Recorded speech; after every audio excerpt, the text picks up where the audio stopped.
Halo, Assalamualaikum warahmatullahi wabarakatuh. Salam sejahtera untuk kita semua. Nah, pada video kali ini akan saya bahas mengenai konsep fungsi inverse.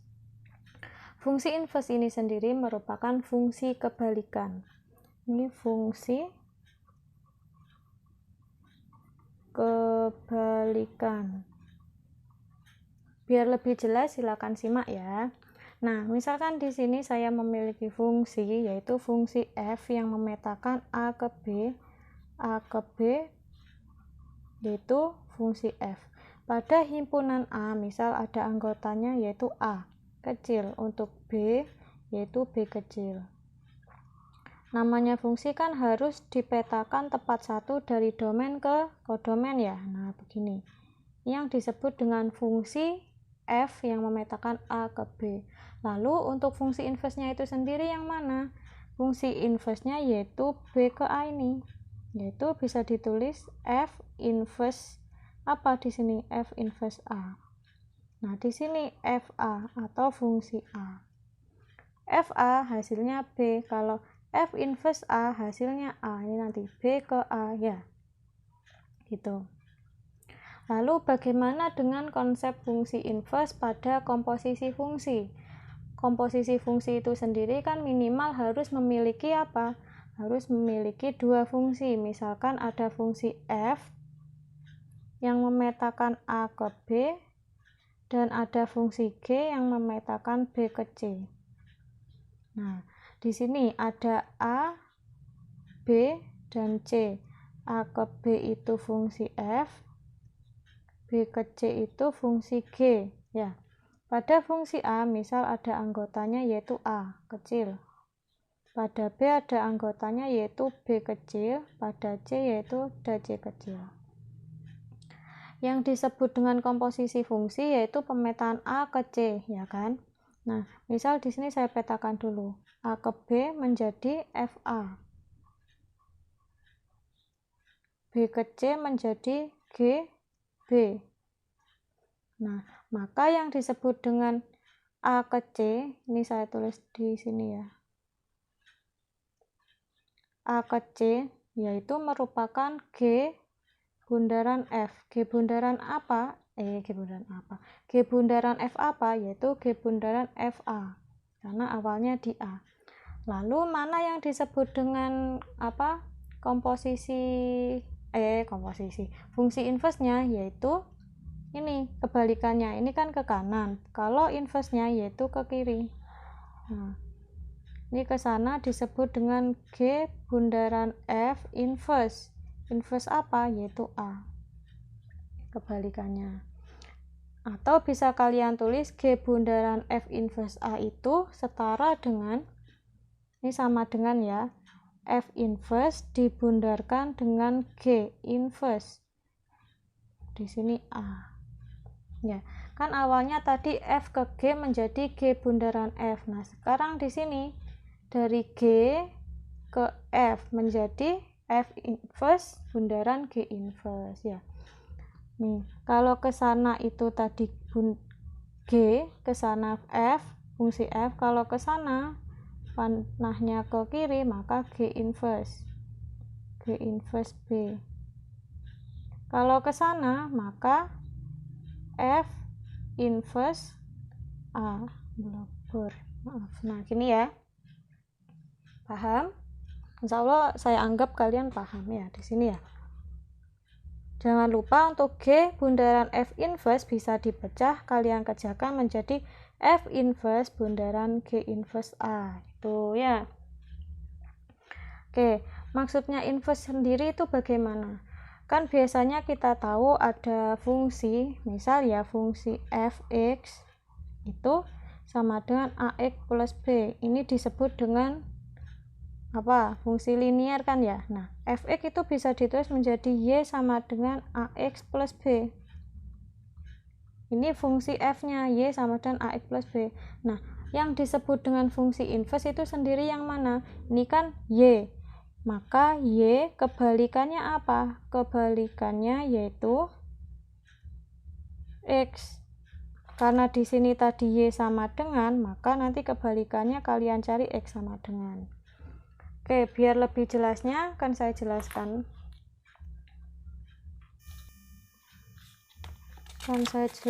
Menentukan fungsi inverse. Ini nanti fungsi inverse dengan cara cepat dan cara manual ya, kalian simak ya. Menentukan fungsi inverse. Nah, misalkan di sini saya punya fungsi inverse dengan bentuk linear. Bentuk linear kan gini. Y sama dengan AX plus B ya. AX plus B itu merupakan bentuk linear. Ya, saya tulis dulu bentuk linear. Bentuk linear. Nah, bagaimana menentukan inverse-nya? Inverse-nya yaitu mencari X sama dengan, ini kan aslinya Y sama dengan AX plus B. Untuk mencari fungsi inverse-nya, maka kalian cari X sama dengan. Maka ini kan bisa dipindah ruas B-nya ya, biar mendapatkan X sama dengan. Maka Y plus B pindah ruas menjadi min B sama dengan AX. Ya, AX artinya A dikali X. Maka X-nya karena perkalian menjadi pembagian kalau pindah ruas. Nah, maka fungsi inverse dari ini menjadi Y inverse ya. Maka X itu menjadi Y inverse ya. Maka Y-nya diganti X X min B per A, atau bisa kalian tulis Y inverse sama dengan X min B per A. Ini cara manualnya. Ini cara manual.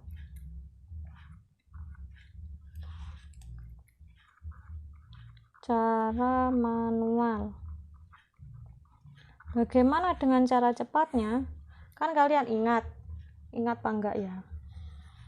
Kalian perhatikan, namanya fungsi inverse kan fungsi kebalikan. Jadi kalau misalkan ada tanda penjumlahan akan menjadi pengurangan. Begitupun sebaliknya, kalau ada pengurangan jadinya penjumlahan. Kalau perkalian menjadi pembagian. Kalau pembagian menjadi perkalian. Ya, itu ya. Kalau akar nanti jadi kuadrat ya. Misal ada bentuk akar, maka nanti jadinya pangkat 2. Ya. Misal A pangkat 2. Nah, dan sebaliknya. Itu ya. Oke, bagaimana cara cepatnya? Ini saya tulis cara cepat. Cara cepat. Di sini kan tadi saya punya Y sama dengan AX plus B ya. Maka Y inverse-nya sama dengan, kalian tulis, ini kan ya, kalian tulis X di sini, kalian tulis tetap X. A dikali X ditambah B, kalian dahulukan yang penjumlahan atau pengurangan. Nih, yang ini dulu, penjumlahan atau pengurangan. Maka ini saya tutup plus B kan, plus B menjadi plus, berarti menjadi negatif, inverse-nya kebalikannya, plus B. Ini habis ya, tinggal AX, berarti tinggal AX. AX artinya apa? A dikali X. Perkalian berarti menjadi pembagian. Oke, slide dibagi A. Oke, sekarang kita cocokkan. Y inverse X min B per A. Sama kan? Sama. Coba lagi. Nanti aja wes di contoh soal aja ya. Nah, ini untuk bentuk linear. Ini bentuk linearnya. Bentuk linear atau fungsi linearnya. Bagaimana dengan bentuk yang lain-lainnya? Misal ada bentuk rasional. Masih ingat bentuk rasional? Bentuk rasional.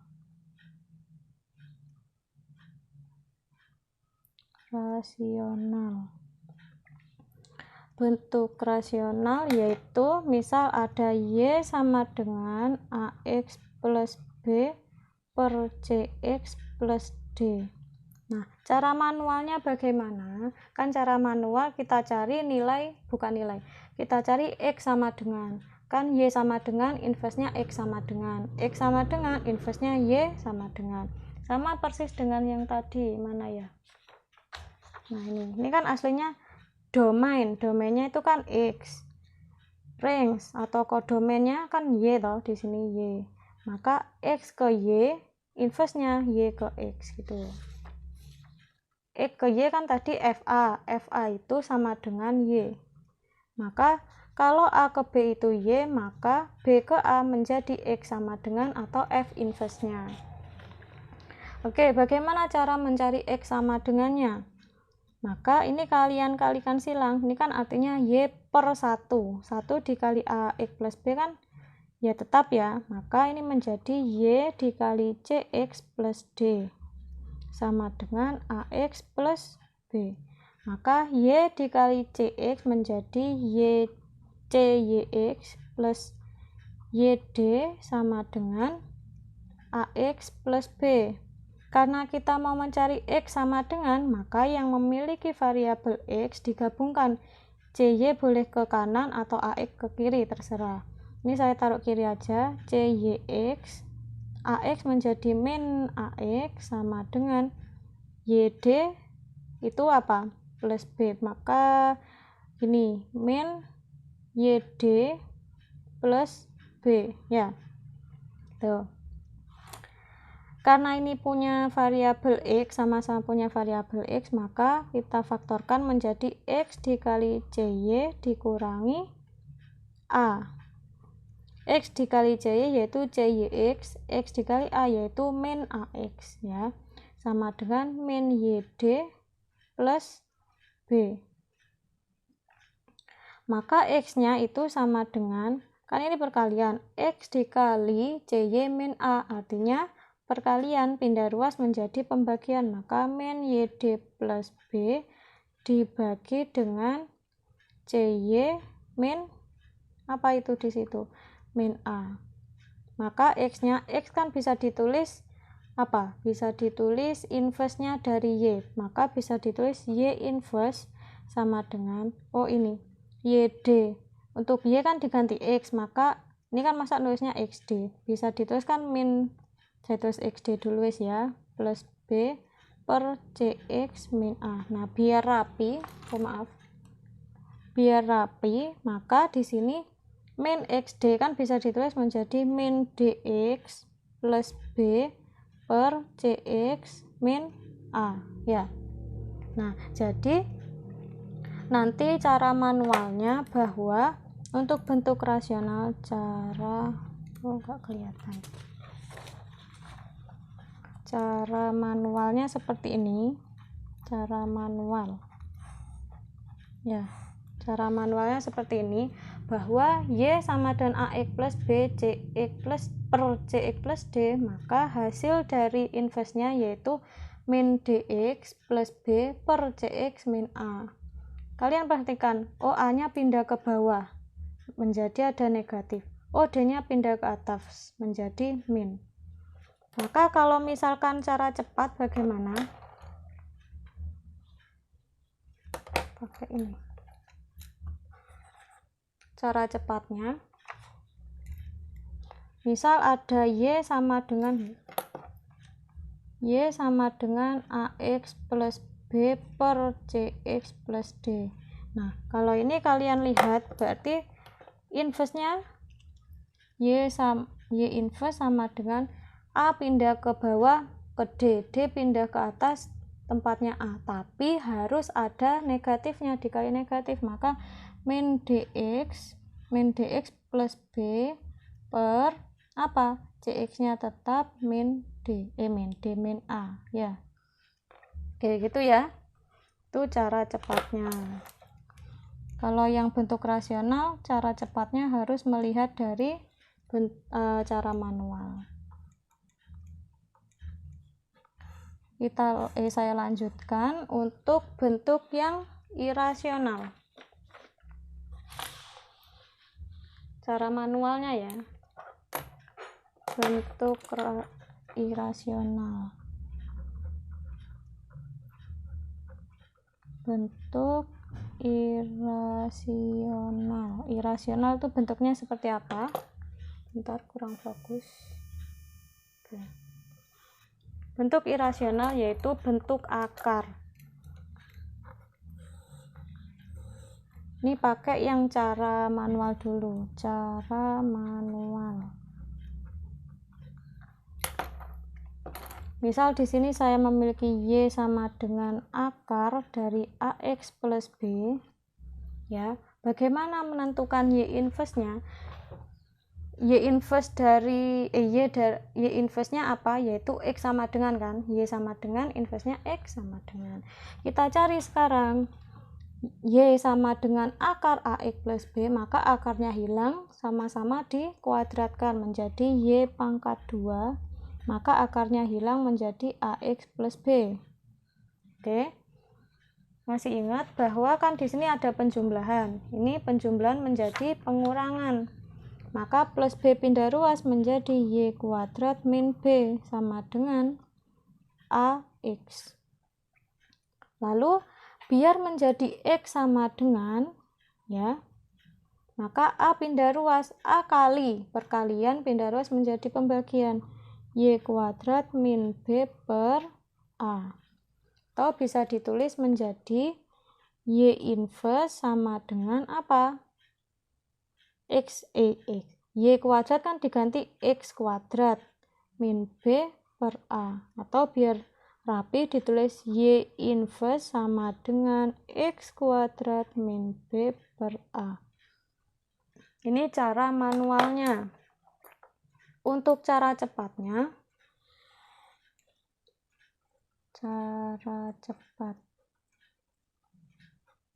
sama persis. Jadi kalau yang akar menjadi kuadrat nanti ya, Y sama dengan akar dari AX plus B. Misalkan ini saya tutup ya. Nah, Y inverse, maka kalian kasih X di sininya, X. Kalian perhatikan akar AX plus B. Dihilangkan dulu mana? Apabila mau mencari X sama dengan. Ini kan X sama dengan aslinya ya. Nah, sekarang akarnya dihilangkan. Di sini kan akarnya akar pangkat 2. Kan kalau nggak ada tulisannya artinya 2, maka di sininya ditulis X pangkat 2. Oke, akarnya hilang, tinggal AX plus B.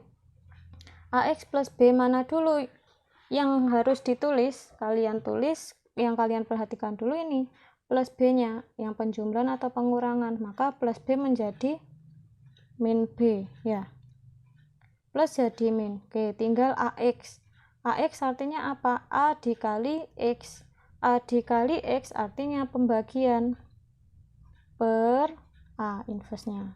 Oke, kita lihat Y inverse sama dengan X kuadrat min B per A. Sama ya? Oke, bisa insya Allah. Untuk latihan soal atau contoh-contoh soalnya akan saya berikan di video selanjutnya. Oke, kalau misalkan kalian belum paham bisa langsung tanya di kolom komentar. Terima kasih. Jangan lupa like, komen, dan subscribe. Dan tentunya jangan sampai lupa kalian share ke teman-teman kalian. Terima kasih. Wassalamualaikum warahmatullahi wabarakatuh.